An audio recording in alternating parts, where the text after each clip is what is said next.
Bueno, mi agradecimiento a FAO por invitarme a hacer unos comentarios sobre 4 estudios del grupo 17 que incluye a Ecuador, Bolivia, Colombia y Perú.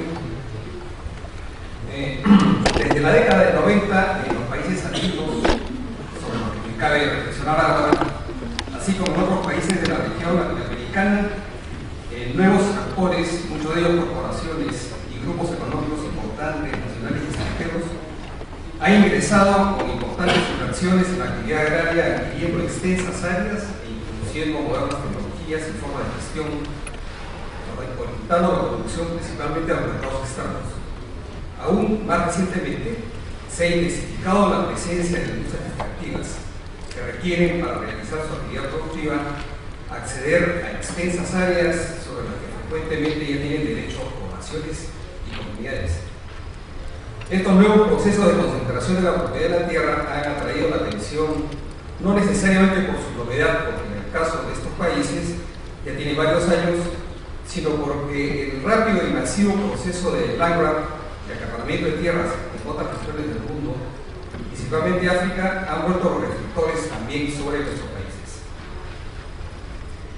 Los 4 informes sobre la región andina dan cuenta de que los procesos de concentración de la propiedad de las tierras de uso agrario no corresponden a la definición más restringida de lo que es el land grab. Son anteriores a este. No hay intervención de estados en las operaciones de compraventa.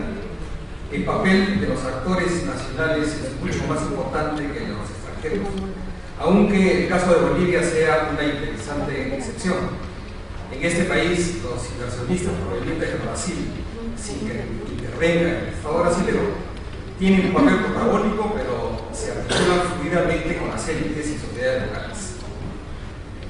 Sin embargo, no puede considerarse que ambos procesos, el reciente land grabbing y las tendencias de la concentración de la propiedad de los países andinos en las últimas décadas, sean procesos independientes, pues están vinculados a la globalización de los mercados. Ambos procesos, el land grabbing y esta concentración de los países andinos, expresan diferentes maneras y momentos en que el proceso de globalización va influyendo y transformando las economías nacionales y, claro está, las economías agrarias respectivas. Las transformaciones en la economía mundial de las últimas décadas han tenido un fuerte impacto en la estructura y volumen de la demanda de bienes primarios, que ha incrementado la disputa por recursos naturales: tierra, agua, minerales, hidrocarburos, maderas. Las perspectivas futuras sobre la necesidad del incremento de la producción de alimentos y de fuentes de energía renovable no han hecho sino intensificarla y han valorizado las tierras con capacidad productiva o que encierran recursos en el subsuelo. El mercado de tierras está pues en un proceso de globalización. La orientación de la producción de las grandes empresas agrícolas en los países andinos considerados, empresas que indistintamente llamaré como neolatifundios, así lo muestra. Por un lado, estas casi siempre son exportadoras o productoras de biocombustibles. Los principales latifundios bolivianos, por ejemplo, son exportadores de soja, cultivo que abarca cerca de 1 millón de hectáreas, sobre todo en el departamento de Santa Cruz. En el Perú, los nuevos latifundios se han constituido en respuesta al aumento de la demanda de productos alimenticios de alto valor. Por otro lado, porque se van adecuando a las tendencias de consumo mundiales, como son las fuentes alternativas de combustibles de origen fósil. Ecuador ha sido tradicionalmente un exportador de bananos y continúa siéndolo, pero ha ampliado las plantaciones con áreas destinadas a biocombustibles, caña de azúcar y palma africana, principalmente. En Colombia, grandes plantaciones se dedican a proveer insumos para la producción de agrocombustibles y aceites asociados con plantas industriales. Es la globalización de la demanda de alimentos, de agrocombustibles y de tierras para producirlos la que articula y emparenta el land grab de hoy con la concentración de tierras desde los años 90 en los países andinos. Ahora, ¿qué factores han contribuido en estos países a este nuevo proceso, digamos, de concentración de la propiedad? Puesto que no bastan los cambios globales para explicar una nueva fase de concentración de tierras. En ellos intervienen varios factores que hicieron posible, y entre ellos mencionaré 3. Los cambios en las orientaciones políticas y en las legislaciones agrarias de los países respectivos, la preeminencia de las industrias extractivas y el aletargamiento del movimiento campesino por la tierra. En cuanto a lo primero, la llamada década perdida de década del 80 marcó un importante viraje en la orientación de los gobiernos. El desarrollo de los mercados internos dejó de ser el eje estratégico del desarrollo socioeconómico. Las políticas de ajuste estructural abrieron las economías, redujeron el papel del Estado y se propusieron como objetivo la articulación de las economías nacionales con la economía internacional. Estas políticas fueron iniciadas en Bolivia en el año 85, en Colombia y Perú en el año 90 y en Ecuador en el año 92. En el contexto de estas nuevas orientaciones, se dieron nuevas leyes agrarias, la mayor parte entre el 94 y el 95.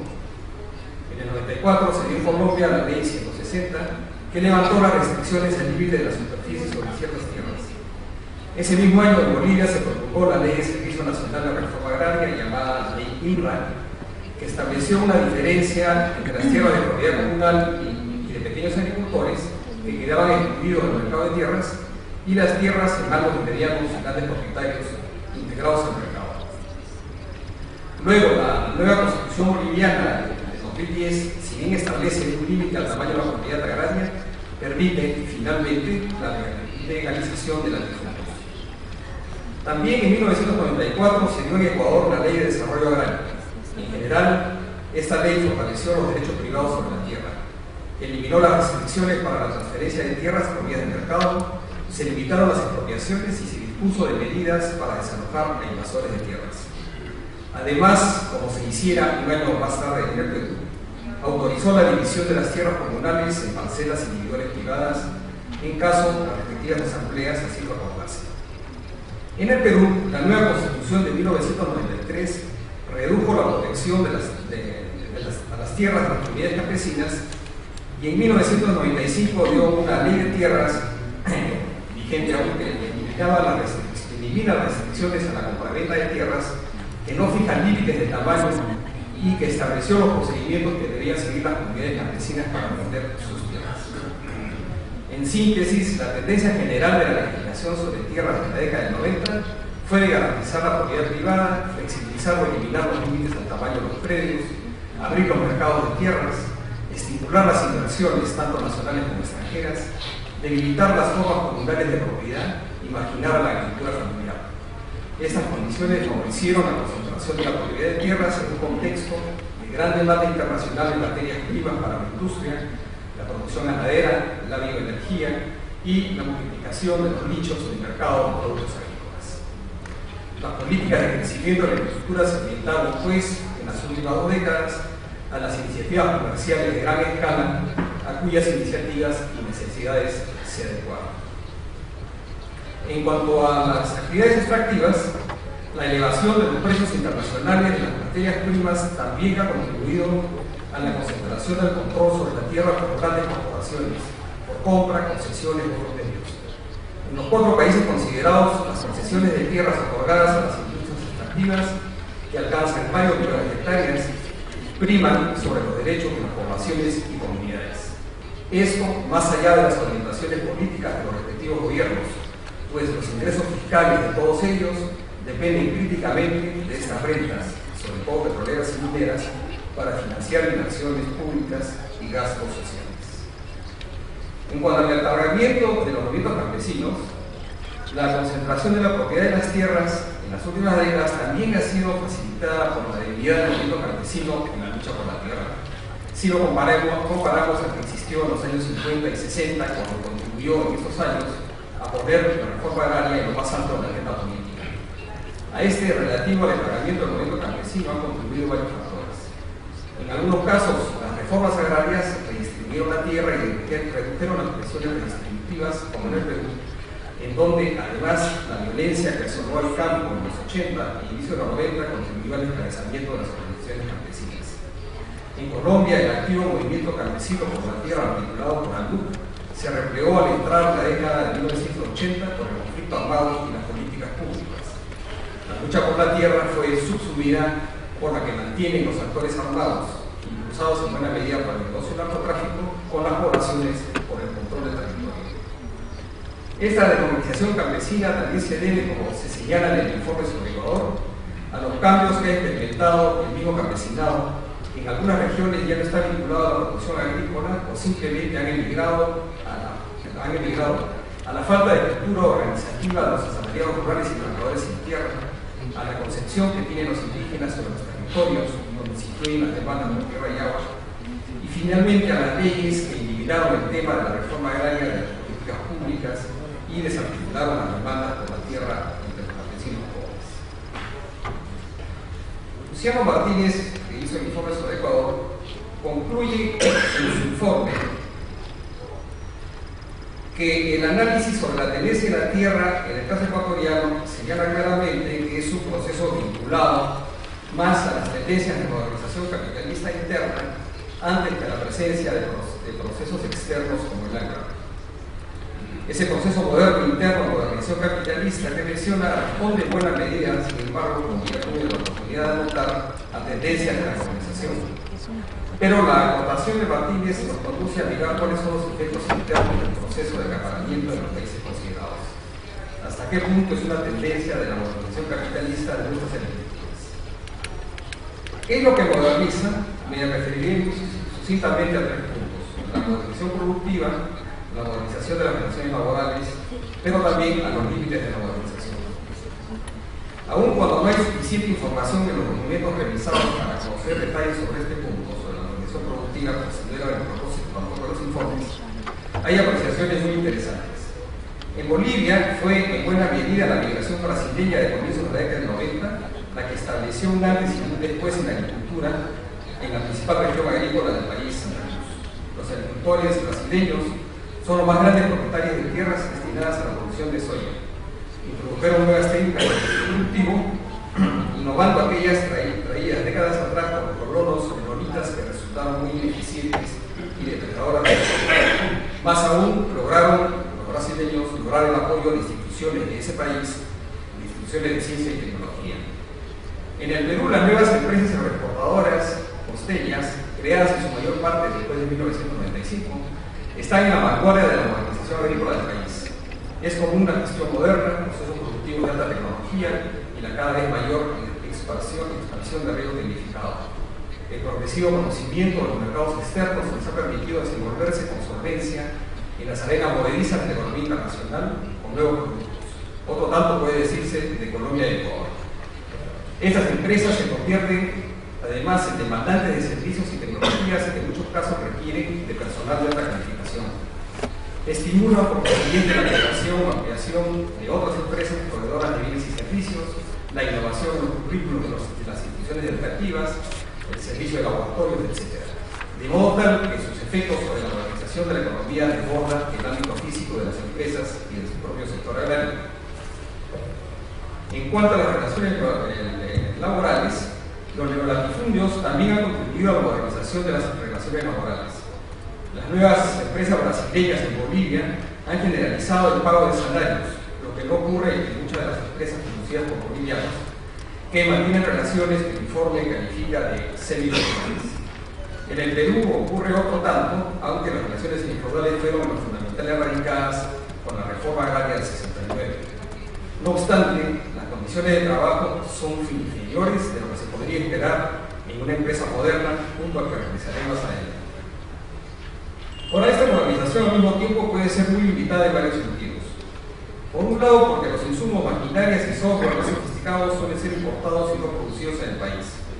No parece haber los suficientes esfuerzos para crear las condiciones que permitan reemplazar algunos de los insumos importados, así como los hardware y software intensivos en conocimiento. En muchos casos, la educación y currículo de las universidades o facultades agrarias no se han adecuado a estas nuevas demandas. Una segunda limitación es la escasa irradiación de esta modernización en el resto de unidades productivas, en la mediana y sobre todo en la pequeña agricultura, incluso en los territorios cercanos en donde se encuentran y desarrollan las nuevas empresas. Más aún, estas pueden ser enclaves, aislados y físicamente cercados, por razones de aislamiento fitosanitario o simplemente de seguridad. Estas limitaciones contribuyen a ahondar las diferencias entre dos agriculturas, una gran agricultura moderna y una más tradicional, entre comillas, diferencias que no son solo económicas, sino también tienen una serie de impactos sociales. La ruptura de contrato, que se ha multiplicado, puede ser un mecanismo de transferencia de nuevos conocimientos y técnicas. Aunque la relación entre la empresa y el agricultor proveedor tiene una serie de problemas, familiariza a este con conocimientos, insumos, técnicas y procedimientos que permiten una agricultura más eficiente. Ahora, otro aspecto que en mi opinión está poco discutido son los impactos que tienen territoriales que tienen estas nuevas empresas. La presencia de estos neolatifundios no pueden dejar de tener impactos en el territorio donde se instalan.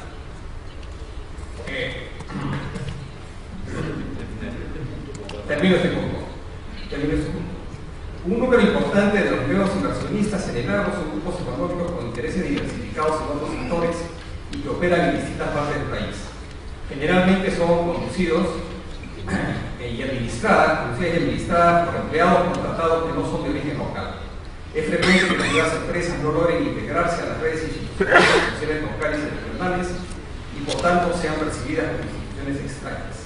Esta sensación de extrañeza se refuerza, como se mencionó ya, aunque aparecen físicamente como enclaves cercados.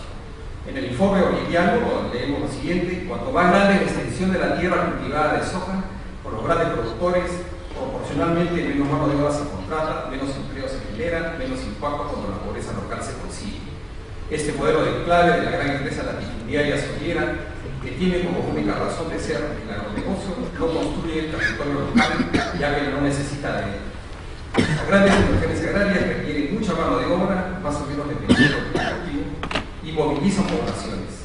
Suelen desencadenar dinámicas demográficas complicadas con el carácter temporal de los ciclos de trabajo agrícola. Uno de los problemas es el de los asentamientos poblacionales. El informe de Ecuador hace referencia a este problema, que seguramente es común a los demás países. Las autoridades locales manifiestan su preocupación ante la creación de nuevos asentamientos derivados de las iniciativas agroindustriales que no solo demandan viviendas, sino salud, educación y otros servicios públicos que no están previstos en los planes de ordenamiento y de desarrollo y en los presupuestos locales. El carácter estacional del trabajo obliga a muchos trabajadores a regresar a su lugar de origen cuando hay baja demanda de empleo o a buscarlo en otras partes, pero un número de ellos se estabiliza en los nuevos asentamientos, desarrollando actividades informales o manteniéndose desempleados, generando problemas sociales de diferentes tipos frente a los cuales los gobiernos locales tienen poca capacidad de respuesta. Este tipo de problemas podrían ser considerados como externalidades sociales negativas que no son asumidas por estos neolatifundios. Como se ve ahí, hay luego una consideración en lo que se refiere a las relaciones laborales, que a pesar de que las que priman son las relaciones salariales, en este sentido son más modernas que otras que existen en el campo latinoamericano. Sin embargo, hay igualmente legislación digamos que es inferior en calidad a la legislación laboral en las zonas urbanas. Hay menor control sobre el cumplimiento de